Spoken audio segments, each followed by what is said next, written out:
warahmatullahi wabarakatuh. Kembali lagi dengan kami di podcast Ramadan part kedua, yaitu dengan narasumber yang tidak kalah luar biasa dari narasumber yang kemarin. Yaitu hari ini kita kedatangan ada rekanita Nafisatul Husniyah yang namanya sudah masyhur di mana-mana gitu. Kayaknya semua anggota IPNI PPNU tuh tahu sama Mbak ini gitu. Jadi kebetulan hari ini kita kedatangan Sekretaris Umum di periode sebelumnya pimpinan pusat periode sebelumnya tahun 2021 sampai 2023 nggih.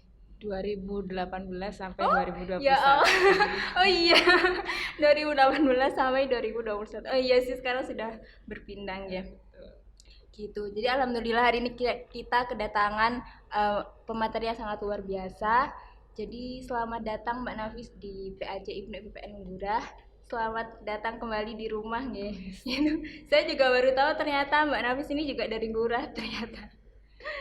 Kemudian langsung saja kita berbincang-bincang. Yang pertama mungkin Mbak bisa menceritakan perjalanan organisasi di IPPNU terutama dari awal ikut sampai sekarang. Iya, kalau tadi dibilang saya dari Ngurah, sebenarnya saya tidak dari Ngurah. Saya pendatang baru di Ngurah gitu. Oh, alangnya.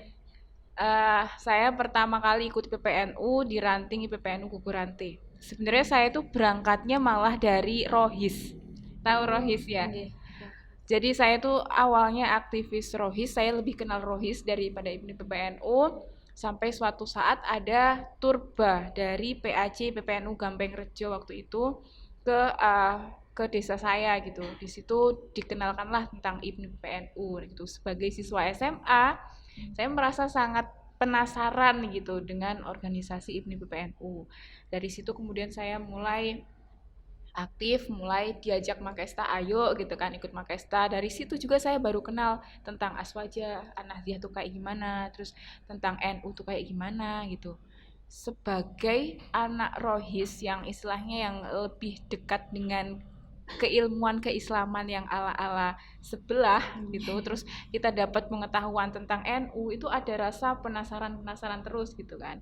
Dari situ akhirnya saya ikut Makesta. Kemudian setelah Makesta sekitar 4 bulan kemudian saya ikut Lakmutnya waktu itu di Pagu. Oh, berarti nggak di PAJ itu? Enggak, saya kalau satu PAC mengadakan Lakmut itu kan kadang pesertanya kan boleh dari PAC lain kan. Nah waktu itu saya delegasi dari PAC Ngasem, PAC Gampeng Rejo waktu itu ya, karena belum pisah antara Ngasem dengan Gampeng Rejo ya. Itu saya masih aktif di IPNI PPNU ketika Gampeng Rejo dan Ngasem itu masih jadi satu gitu. Terus ikut Lakmut di Pagu, waktu itu Lakmutnya di Hasan Muhyi kalau nggak salah. Iya, di Hasan Muhyi. Setelah itu saya ikut Lakmut, kemudian ikut RTL-nya. Kan ketika kita ikut Lakmut, kita mulai kenal tambahan teman-teman, kan tambah banyak, jaringan tambah banyak. Terus ada juga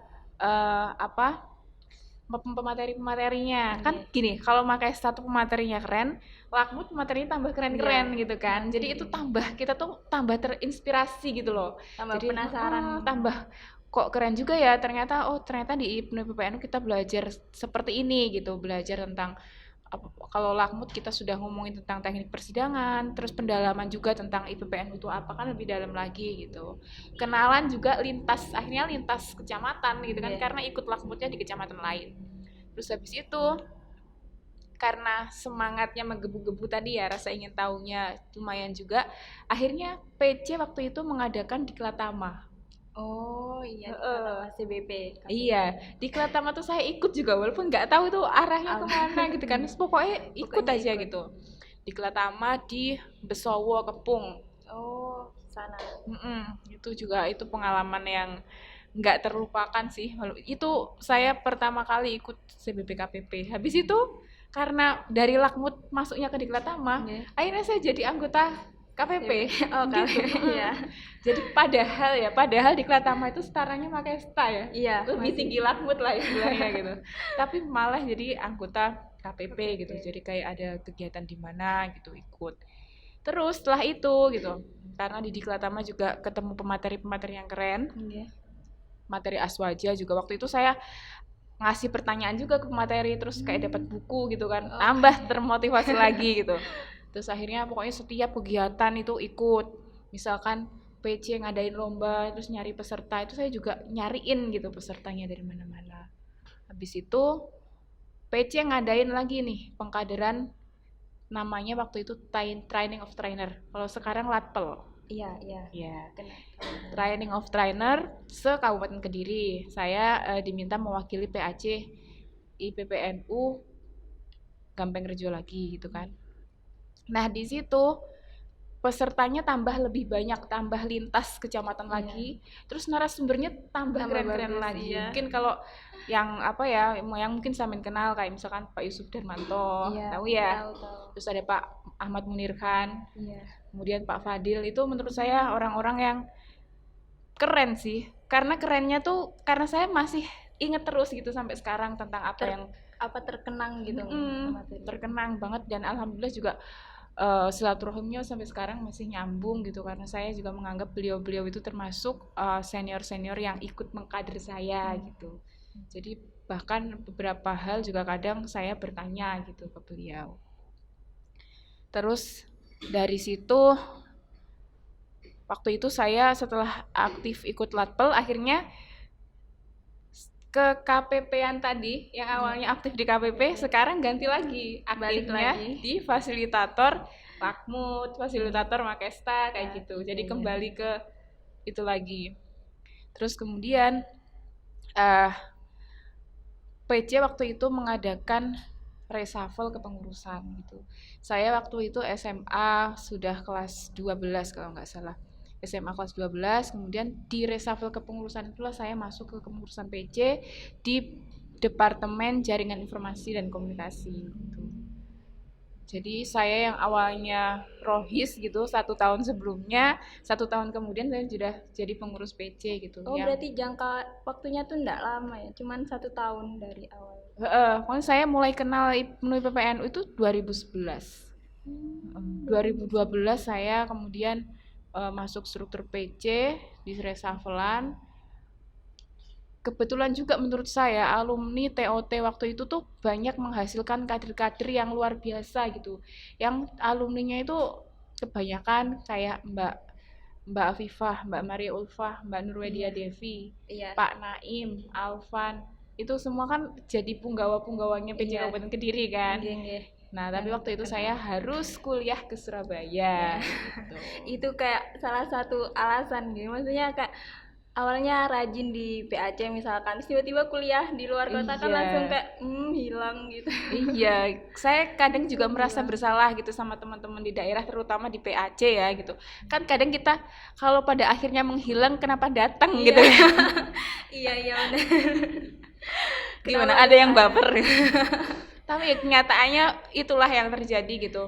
Saya diterima di UIN Sunan Ampel Surabaya melalui jalur beasiswa gitu kan. Yang memang dari awal juga saya menginginkan gitu. Jadi ya akhirnya mau tidak mau, walaupun dengan susah dan berat gitu ya, saya tidak bisa kembali aktif di PAC, di ranting maupun di PC, tapi kemudian saya aktif di Surabaya. Dan saya juga lumayan dapat teguran gitu dari orang tua yang waktu itu, saya kan waktu SMA itu kan organisasi bener-bener pol-polan ya. Udah ikut gitu. Kayak kuliah, kayak sekolah tuh kayak udah nomor 2 waktu SMA itu. Ya namanya anak SMA, ketemu hal-hal yang diinginkan, yang disenengi gitu kan. Akhirnya wis organisasi tok gitu. Nah, pas kuliah itu orang tua minta ini agak direm ya gitu. Karena kan beasiswa, ini bla bla bla gitu. Akhirnya semester 1, 2 saya nggak ikut organisasi apapun. Padahal kalau di sana ada PKPT. Semester 3 barengan sama mantan ketua PC PPNU Kabupaten Kediri, namanya Mbak Rosa, Etika Rosana Fitri. Kenal? Tahu ya. Mbak Rosa itu terpilih menjadi ketua PW PPNU Jawa Timur di Konferwil IPNU di Bangkalan kalau nggak salah. Di tengah-tengah periodenya Mbak Rosa ini, Mbak Rosa menghubungi saya, minta tolong untuk dibantu di PW. Jadi istilahnya dibantu itu benar-benar dibantu, Dek. Maksudnya kayak beliau memang sangat butuh bantuan waktu itu, karena gimana ya, namanya dinamika organisasi itu kan, organisasi juga semakin di atas itu semakin anginnya semakin kencang, ya kan? Terus anginnya semakin kencang itu juga bikin pengurusnya terangin. Iya.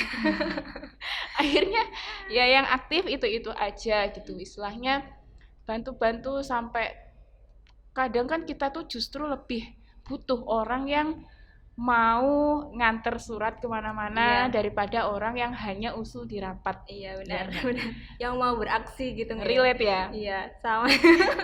Nah itu istilahnya saya di situ benar-benar membantu untuk hal-hal yang seperti itu, nemenin kemana, misalkan silaturahim kemana, terus nganter surat kemana. Tapi di situ saya belajar banyak gitu. Akhirnya oh ternyata di PW itu seperti ini. Terus kemudian juga sedikit demi sedikit diajarin, ikut menghadiri kayak pelantikan. Oh melantik tuh seperti ini kayak gitu. Terus saya masuk di kepengurusan PW PPNU Jawa Timur, hasil reshuffle lagi gitu kan, di tengah periodenya Mbak Rosa ke belakang. Waktu itu saya di jurnalistik, di departemen jurnalistik waktu itu ada namanya kayak gitu. Di situ saya mulai belajar banyak, mulai kenal sama mbak-mbak PW gitu kan, mulai belajar banyak dari mereka tentang banyak hal yang jelas dari situ. Kemudian itu berarti saya semester 3. Terus saya di PW lagi di kepengurusan selanjutnya, kepengurusannya Rekanita Nurul Hidayati. Waktu itu saya dimintai tolong untuk di wakil sekretaris 1. Langsung ikut lagi. Iya, jadi sebelumnya di departemen, terus periode selanjutnya di wakil sekretaris 1, bidangnya organisasi. Disitulah kemudian saya mulai belajar banyak tentang PDPRT itu apa sih, gitu. PPOA itu apa sih gitu, terus mimpin sidang konferensi cabang tuh kayak gimana gitu. Itu benar-benar apa ya, kayak saya menerapkan keilmuan waktu di Lakmut itu di situ gitu. Jadi kayak learning by doing lah ya. Jadi kayak misalkan di persidangan konvercap tuh awalnya saya ikut jadi sekretaris sidangnya. Nanti di konvercap PC lain saya ikut sudah jadi pimpinan sidangnya gitu. Tentunya di PC-PC yang mungkin dianggap aman ya. Karena PC-PC di Jawa Timur itu kan beragam. Beragam kondisinya, beragam dinamikanya, beragam konfliknya gitu. Jadi saya di wakil sekretaris 1 dan saya mulai menggeluti bidang organisasi ini. Jadi kalau tadi di PC saya berangkatnya dari TOT, terus ikut fasilitator dan sebagainya. Ketika di PW ke fasilitatoran itu mulai ternyata ketika kita nggak sering praktek itu apa ya, kemampuan itu jadi meredup gitu. Ya nggak sirna banget lah ya, empannya kok gimana, sungkan sama narasumbernya kalau sirna. Cuman memang di PB itu saya lebih banyak aktif di pelantikan, kemudian di konferensi-konferensi cabang, kemudian juga di persuratan karena kaitannya sama wakil sekretaris 1 gitu. Dan di situ saya mulai mengenal oh ternyata PJ-PJ se-Jawa Timur tuh kondisinya beragam ya, dan di situ saya juga bersyukur gitu. Bersyukurnya kok saya mulai aktif tuh di Kabupaten Kediri ya. Kenapa? Karena Kabupaten Kediri itu pengkaderannya jalan. Sebagaimanapun bentuk pengkaderannya, yang penting itu jalan itu loh, ada. Gitu. Jadi ada wadah untuk kita dikader. Terus kemudian ya seniornya juga mendukung. Kalau di PC-PC lain tuh beragam deh. Ada yang benar-benar misalkan tuh sekarang konvercap. Sampai konvercap lagi tuh hasil konvercap yang ini tuh belum pernah pelantikan. Oh, jadi nggak ada kelanjutannya. Iya, nggak ada kelanjutannya setelah konvercap kayak gitu tuh ada beberapa daerah yang seperti itu. Beragam lah kayak gitu. Terus ketika aktif di PW itu saya mulai tadi belajar tentang PPOA, PDPRT, mulai tahu kondisi-kondisi daerah. Kan kalau kita pimpinan sidang itu kan kalau di konvercap tuh dianggap orang yang paling pinter tentang PDPRT gitu. Padahal paling tahu lah. Padahal kadang pimpinan sidang tuh ini jadi buka kartu. Padahal yang dihafal tuh kadang hanya pasal tentang kriteria calon ketua. Tapi itu memang yang jadi pegangan sih. Jadi kenapa kalau konvercap itu PW harus turun ya, karena dia harus megang bener itu. Gak saklek gitu dipilih sama itu. Gitu. Maksudnya terseleksi dengan baik gitu. Iya, terus kayak suara tuh gimana, apakah PC yang mengadakan konverjat juga punya suara. Kadang yang dikonflikkan teman-teman hal seputar itu. Terus kadang juga ada kayak syarat umur tuh harusnya 23, tapi nggak ada sama sekali kader yang usianya segitu. Kadernya yang siap untuk jadi ketua usianya di atas itu. Kayak gitu juga. Ada, saya pernah mimpin konferensi tuh waktu itu ya di suatu PC lah. Itu peserta konferensinya cuma 7 suara. 7 orang. Tapi masih mending, saya pernah mimpin konferensi wilayah, peserta konferensinya cuma 3. Iya. Padahal wilayah kan lebih luas kan Iya. cakupannya. Kayak gitu. Tapi kan wilayah itu kan yang punya suara cuma cabang doang. Oh. Segitulah setelah aktif di PW, kemudian di Kongres Cirebon terpilihnya Rekanita Nurul Hidayatul Ummah. Waktu itu PW PPNU Jawa Timur sesuai hasil rapat formaturnya mendapatkan amanah untuk mengisi jabatan di sekretaris umum. Jadi istilahnya kayak sekretaris umum itu diamanatkan ke Jawa Timur, siapapun kader Jawa Timur yang akan menjadi sekretaris umum siap kayak gitu loh. Harus disiapkan kayak gitu. Nah itu akhirnya disitulah kemudian saya masuk untuk menjadi sekretaris umum. Itu sih mungkin sekilas tentang perjalanan di PPNU sekretaris umum yang kemudian kongres kemarin sudah demisioner. Berganti sekarang. Iya, betul. Kemudian untuk selama berproses itu mungkin dari Mbak tuh punya tantangan yang terberat gitu, mungkin menghadapi teman-teman atau menghadapi kondisi organisasi itu ada apa tidak? Pasti ada ya di setiap tingkatan, dari itu ranting, kecamatan, kabupaten, kota, kemudian ke PW dan ke PP itu pasti ada tantangan-tantangannya. Tapi saya pernah merasa di titik yang paling berat ketika berjuang di PPNU itu sebenarnya adalah ketika saya harus berdomisili di Jakarta. Itu berat banget karena waktu itu saya kondisinya sedang kuliah pasca sarjana semester 4. Akhir nggak, maksudnya udah ujung semester 4 itu semester akhir. Waktu itu saya proses pengajuan judul dan saya anak beasiswa. Kayak gitu untuk lulus gitu nggak ya pokoknya semester 4. Terus habis itu saya juga saat itu ada pekerjaan saya guru waktu itu, guru honorer di suatu SMA gitu kan di Surabaya. Pokoknya saya masih ada tanggungan gitu loh sebenarnya. Terus tanggungan sekolah, tanggungan keuangan dalam hal bekerja. Terus selain itu saya tidak pernah sekalipun menginjakkan kaki di Jakarta. Wah. Sama sekali sebelumnya. Berarti benar-benar pertama. Iya, benar-benar kayak berangkat dari nol putul gitu loh. Nol yang mungkin kalau ada di bawahnya nol barangkali itu. Itu benar-benar kondisi yang susah banget. Yang saya ingat ya dalam perjuangan di IPPNU itu adalah ketika saya harus berdomisili di Jakarta gitu. Cuman waktu itu saya sangat ingat betul gitu kan. Yang paling susah itu kan gimana kemudian saya ngomong ke orang tua gitu. Tiba-tiba anaknya harus ke Jakarta gitu kan. Itu sesuatu yang tidak tertebak sama sekali. Saya kemudian telepon orang tua saya, telepon loh, bukan datang langsung. Emang parah anaknya kadang. Saya dari Surabaya, saya telepon. Terus waktu itu respon dari bapak saya gini, saya yakin, kalau di bahasa Indonesia kan ya, saya yakin kamu mau tinggal dimanapun, selama itu tinggalnya dalam tujuan yang baik, kamu nggak akan kelaparan, karena bumi itu miliknya Gusti Allah gitu kan. Jadi dimanapun pasti bisa hidup. Tapi kuliahmu gimana? Pertanyaannya. Dan waktu itu saya jawabnya pede, tapi sebenarnya berat juga. Saya jawab, ya kuliah saya itu tanggung jawab saya gitu. Saya jawab kayak gitu, pasti selesai. Ternyata selesai, tidak semudah itu. Tidak semudah saya ngomong selesai gitu. Karena saya kan kuliahnya kan lintas jurusan. Jadi saya S1-nya psikologi, S2-nya ekonomi syariah. Itu jauh sekali. Itu jauh sekali. Tapi saya kadang goyangnya gini, kalau psikologi kan kita berbicara tentang kesejahteraan psikis, kesejahteraan manusia secara mental. Tapi kalau ekonomi syariah kita berbicara kesejahteraan manusia secara materi. Biar nyambung kayak gitu. disambung-sambungin gitu.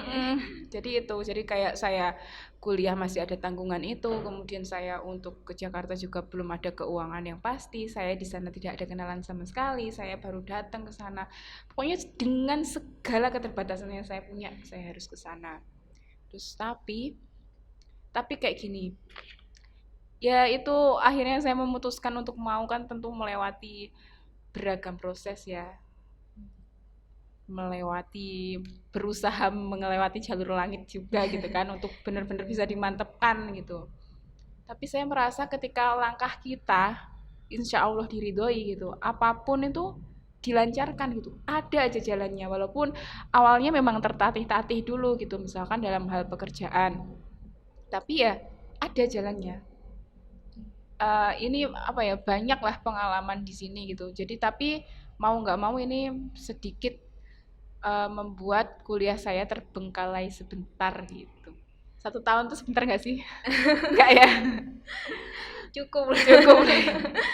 Ya, jadi saya akhirnya kerja di Tangerang, saya ngantor di PPNU di Jakarta, saya kuliah di Surabaya. Wah. Gimana Tapi tuh? pas waktu itu masih online atau offline? Sebenarnya itu corona belum datang, tapi untungnya dosen saya bisa untuk apa ya, bimbingan secara online gitu. Tuh, terus bahkan sampai dosen pembimbing saya itu lupa kalau ada anak bimbingannya saya, lupa. Jadi pas saya pertama datang situ, kamu bimbingan saya gitu, emang kamu bimbingannya udah sampai mana gitu, karena saking rajinnya bimbingan. Iya, kayak gitu. Terus ya memang apa ya istilahnya, ya itu tadi, pikiran kita tuh bener-bener kacau balau banget karena ya itu tadi, kerja di Tangerang, organisasi di Jakarta, tapi kuliahnya di Surabaya. Itu titik-titik yang apa ya, penuh perjuangan sih menurut saya kayak gitu. Tapi ya alhamdulillah gitu. Ya Allah selalu ngasih jalan untuk bisa menyelesaikan semuanya selama kita masih punya komitmen gitu untuk menyelesaikan, baik itu kuliahnya, organisasinya, maupun pekerjaan juga. Ya alhamdulillah semua ada jalannya kayak gitu. Terlewati. Kalau tentang teman-teman ya beragam sebenarnya tuh menurut saya ya, baik itu di ranting, terus di kecamatan, kabupaten, kota, provinsi, PP, itu permasalahannya tuh hampir-hampir sama kalau di organisasi kita tuh. Ya ada kalau secara kader, ada kader yang aktifnya di apa, aktifnya usul gitu kan, aktifnya di konsep, tapi di tataran pelaksanaan dia nggak bisa gitu. Padahal yang namanya kader itu ya harus bisa menyatukan keduanya itu. Orang kreatif itu bukan hanya kreatif secara ide, tapi bagaimana dia bisa mewujudkan apa yang dia idekan gitu. Saya tuh pernah sampai ada tuh anak kader di PPN yang bilang gini, ya kita tuh harus bisa menghargai konsep orang, pemikiran orang, karena pemikiran itu tuh emas gitu. Terus kalau dia menganggap pemikirannya emas, terus yang menjalankan pemikiran itu siapa?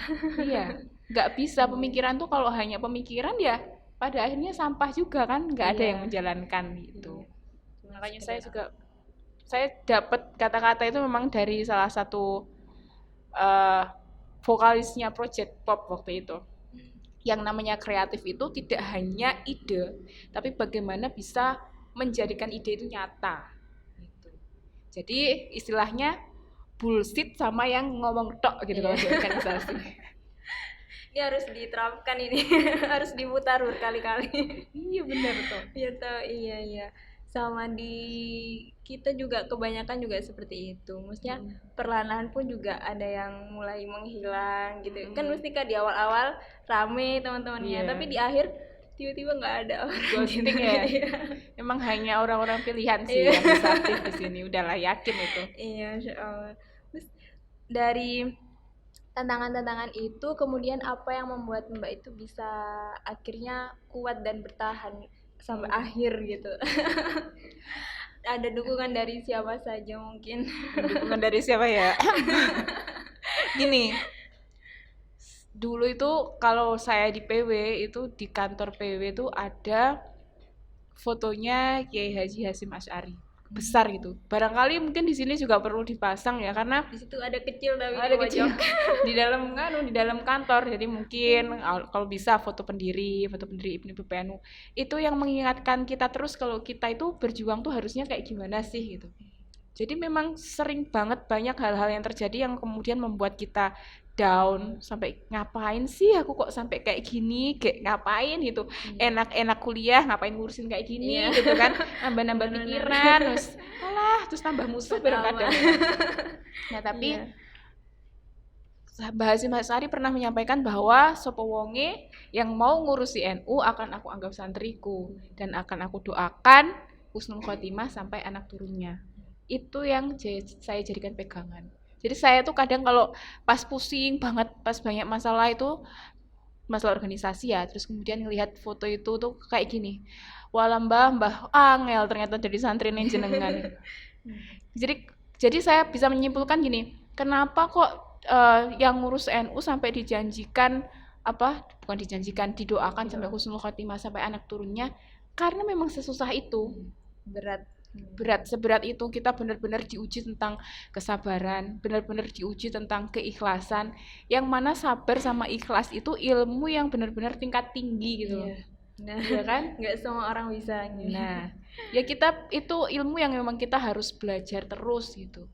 Makanya jadi ketika situasi sedang nggak karu-karuan kayak gitu ya, itu salah satu penyemangatnya itu. Tapi kadang juga saya tuh dengan teman-teman PP maupun PW kadang kalau misalkan ada suatu hajat, misalkan nih kita mau mengadakan rakernas, konbes atau kongres kayak gitu, hajat-hajat yang besar atau kegiatan latpelnas, akan kegiatan pengkaderan, kita pasti mengupayakan untuk bisa ziarah kubur dulu, entah itu ke makamnya Bu Umroh atau kalau misalkan bisa ke Jombang ya kita ziarah ke Mbah Hasim, kemudian ke Mbah Wahab gitu, karena setiap event-event besar itu rawan sekali dengan konflik, rawan dengan segenap permasalahannya gitu kan. Iya.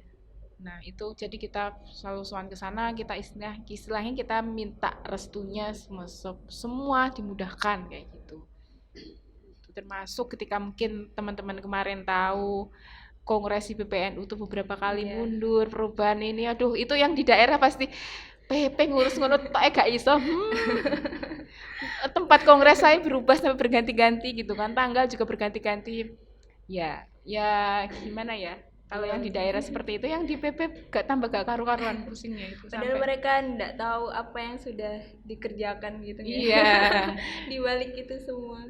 Benar sekali, karena ya tapi ya memang gitulah yang namanya orang hanya melihat dengan yang menjalankan tuh pasti beda. Makanya jangan terlalu mendengarkan apa yang dikatakan orang yang hanya melihat.